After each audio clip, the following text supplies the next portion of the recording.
Howdy YouTube, I'm back. I wanted to first start off with a thanks, a shout out I guess, to everyone who watched my video and lent feedback from it and everything. That's really great. I guess the point to why I posted the video in the first place. I mean, the main point was more of like a cathartic release for me. It's been a pretty big stressor in my life. I'm not letting it become that anymore. Unfortunately, though, I am doing this video sort of as a continuation of that one, but there's a point to it. I just came back from a walk here in Queen West, and I kind of came to a revelation about something. Now, I'll give a little background to me a little bit, maybe. I'm an English major, and I'm a writer. I write a lot. Various different things, but I've been working on this one specific story for the past 4 years, and it's been a long go. And actually, I have the prologue. I just posted the prologue of that story in my blog, so I'll post it, the URL down there. Before you continue in this video, I suggest going to read that prologue first. I'll give you some time. After which, continue watching this video, because I came to a realization about something, and that story that I'm working on, it's a novel. I want to write it into a novel, maybe one day get it published, but I live in Canada and that's fucking impossible. But I digress.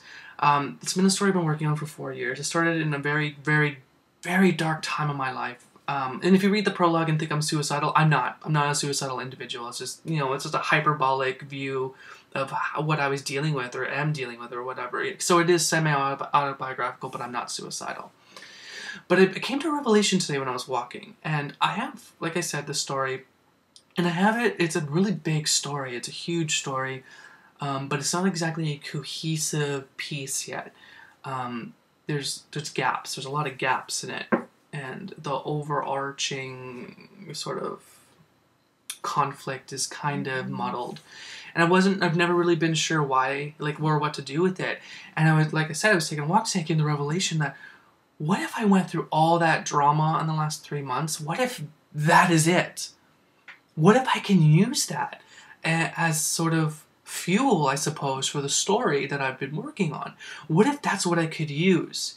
Now, I'm not interested in any degree in making this into a story where it makes the main character the victim. I'm not interested in doing that. I really am not. I've already done my sort of victim video and I've moved on from that.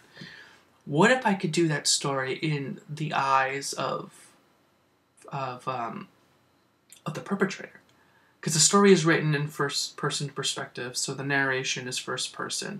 So it's not like omniscient or anything. It is first person. So what if I could do that story as the perpetrator, the person who...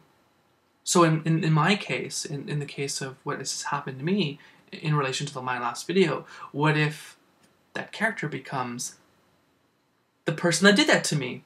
I know I'm a little scatterbrained here, so work with me here. I think it's kind of brilliant. Well, I won't use the word brilliant, but I think it's a really good idea. Now, my best friend Michelle is going to think I'm even nuttier now that if she watches this, because I haven't told her yet, and I'm a little scared of what she's going to say. I love you, though. And so I think it's good. I would love some feedback about it. But again, read the prologue and tell me what you think, because I'm really interested in getting into that mind space, because there's a reason why this person did that to me. And I don't believe that it was just some kind of psychotic individual who got pleasure out of it. I don't think that. I didn't state in the last video, but this person that I was dating for 2.5, 3 months, I actually knew for 2 years. Almost 2 years. Kind of a long time to keep this persona up, right? And I don't think that this person... I think that this person, or persons that did to me, because it actually is 2 people, but I'm gonna have the story revolve around just the one person. Just the one person. I don't think that they're psychotic. I don't think that they're even necessarily bad people. I think that there's a whole lot. I think the whole thing is very multifaceted. And so I'm interested in getting into that space and getting into knowing maybe, or trying to know that what's going on in the mind of that person. And the protagonist in my story that I've been working on 4 years is a very, very troubled individual. You know, is completely inside their own head, doesn't realize why all these things have happened to them, and as you can see in the prologue of my story, the prologue of my story starts with the suicide. It starts with the suicide of this character who doesn't believe that he should live anymore. And I'm sort of thinking to myself, and again, I'm not suicidal, but I'm sort of thinking that what if I could use all this has happened, but on the other side of it, not my side, but the other side of it, as sort of like, again, like the fuel for that, you know, to fill in those fragments, fill in those gaps with this story. I get that my ideas here are very scattered because I don't know them completely right now either, but it's something that I think is worth exploring at the very least, and I think it's going to really help me. If anyone wants to know any more about the story that I'm working on or the story that happened to me in real life, I'm totally open to questions again.